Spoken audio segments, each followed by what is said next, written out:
A esta hora de la mañana saludamos a nuestro invitado, el asambleísta Vicente Tayano del Partido Social Cristiano, con quien conversaremos algunos aspectos sumamente importantes, sobre todo en el ámbito legislativo. Muchas gracias, asambleísta. Buenos días. Bienvenido. ¿Qué tal, Pedro? Buenos días. Muchas gracias por la invitación. Un saludo para toda la audiencia.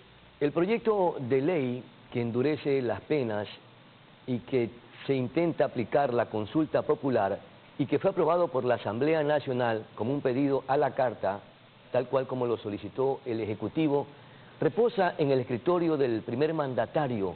Aún no se aprueba o se veta total o parcialmente este proyecto de ley. ¿Qué conocen ustedes? Ya estamos con los tiempos casi a tope.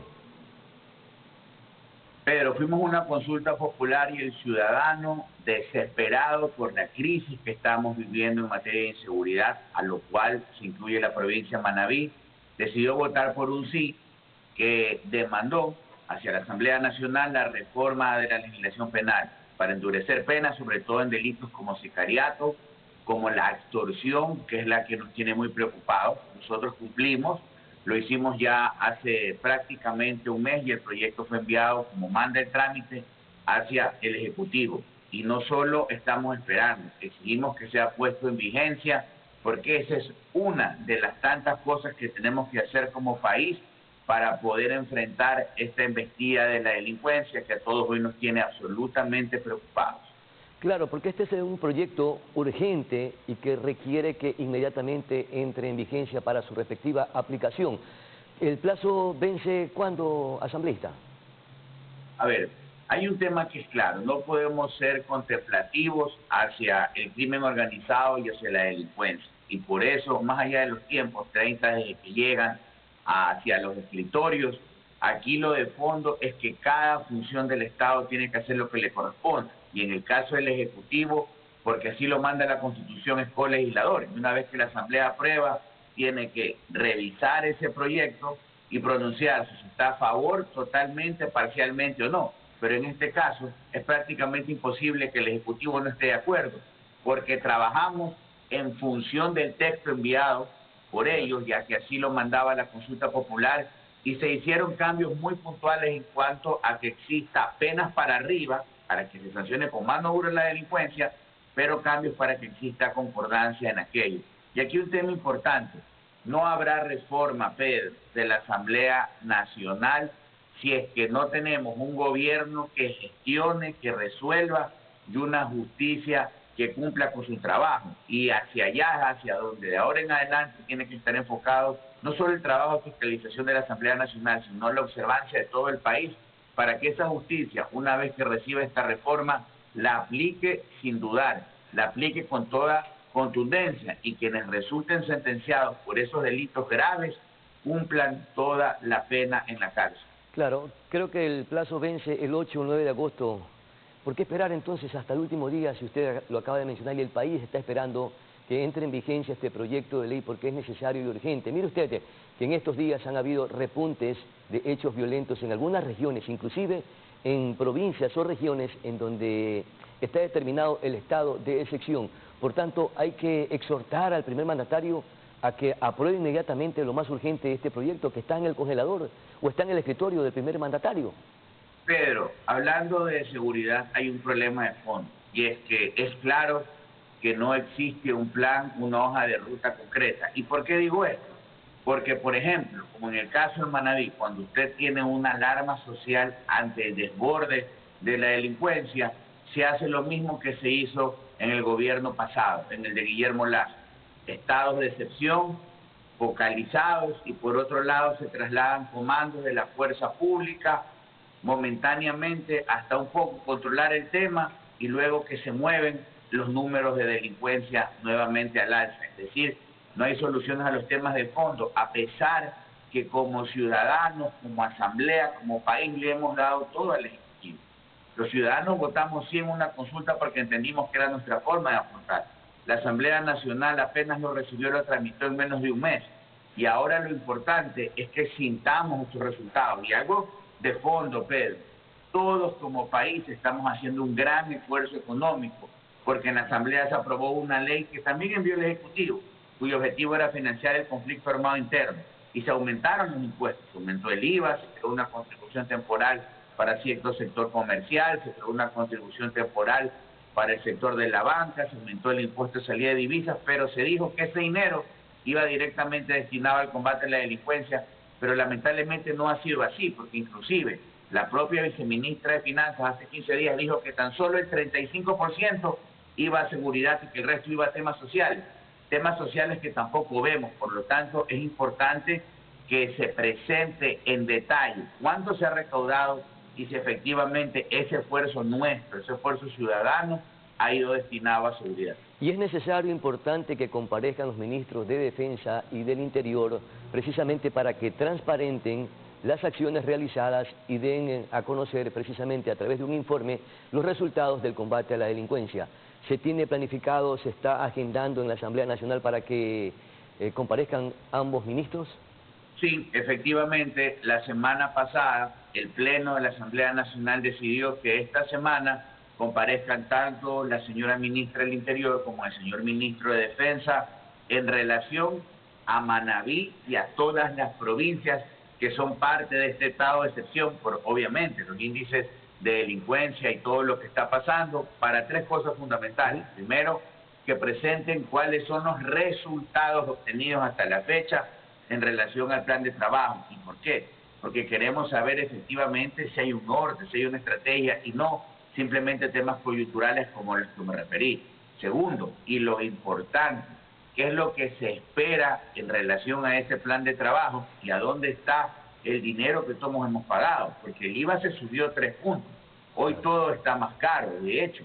Pedro, el país necesita conocer en qué se están invirtiendo esos recursos. Pedro, es que es necesario, si como ciudadanos hemos cumplido con el respaldo en las urnas en una consulta, pagando más impuestos porque todo está más caro, y de hecho el propio Banco Central dijo que la economía estaba en recesión, queremos saber cuánto se ha recaudado y si ese dinero está efectivamente destinado a lo necesario, a logística, a chalecos, a balas, a reparar patrulleros, a que la fuerza pública tenga un plan de trabajo, presencia permanente, no solo temporal, en los puntos complicados del país, que fundamentalmente es la costa ecuatoriana. ¿Para qué días de esta semana se tiene ya previsto dentro de la agenda de la Asamblea Nacional que comparezcan ambos ministros? ¿Irán por separados?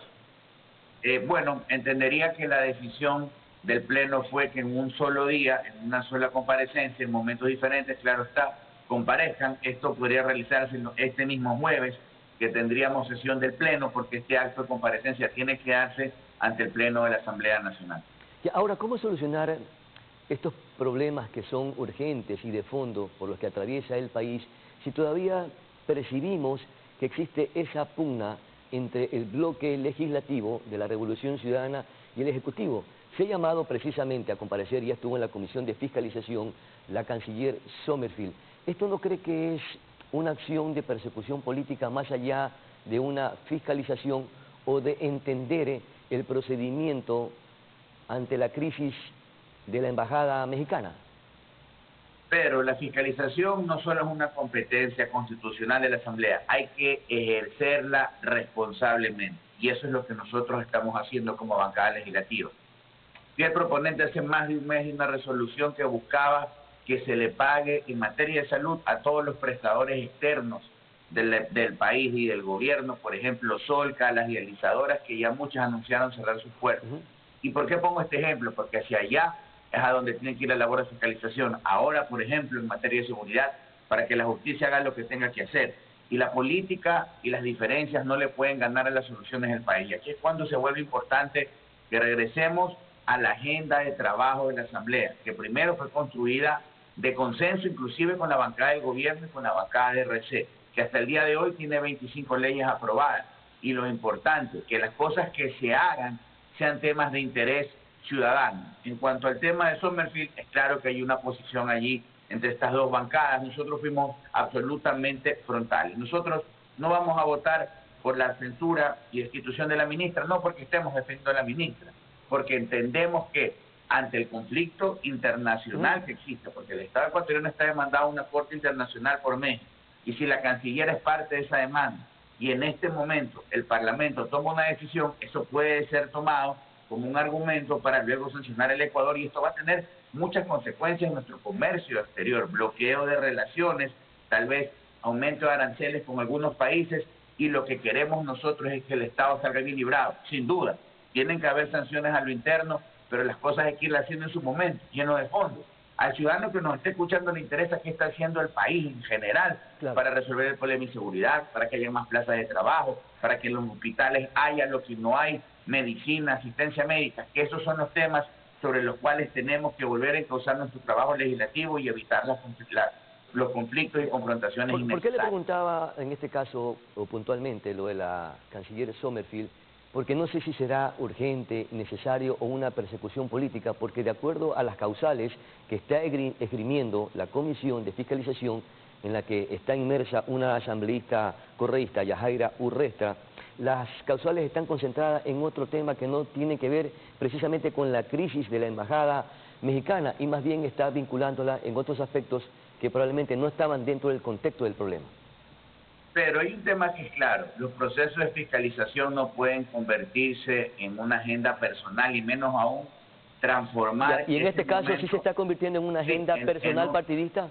Mire, en un circo, yo creo, y al menos lo que he podido observar y leer, las acusaciones distan mucho de la práctica de la prueba. Y ya la semana pasada se decía de que inclusive se habían realizado algunas presentaciones de prueba fuera de término. Aquí lo importante es que esa comisión termine su trabajo y va a llegar un momento en el que se va a medir la participación de los integrantes de esa comisión, porque habrá que votar por un informe que recomiende o no un enjuiciamiento político. Pero sin embargo se pierde tiempo y no se prioriza lo que requiere el país, ese es el problema. Nosotros lo hemos dicho, cuál es nuestra posición en relación a este tema y así la vamos a mantener en la comisión y en el pleno.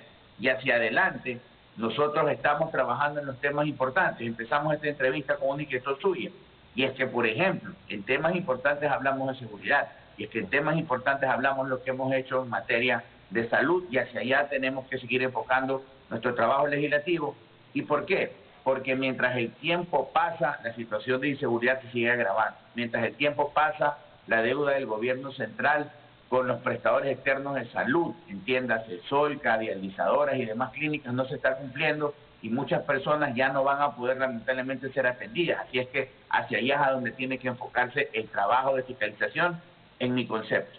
Muchísimas gracias, asambleísta Vicente Tallano, por conversar con Noticias Oromar, y ojalá que en la comparecencia de los ministros Palencia y el ministro Logofredo no se vayan a convertir en actos circenses o de persecución política como hasta ahorita aparentemente se está evidenciando y no se priorizan las cosas urgentes, importantes que requiere el país para combatir la crisis económica, la inseguridad y otros aspectos relacionados con el servicio público. Vamos a nuestra pausa.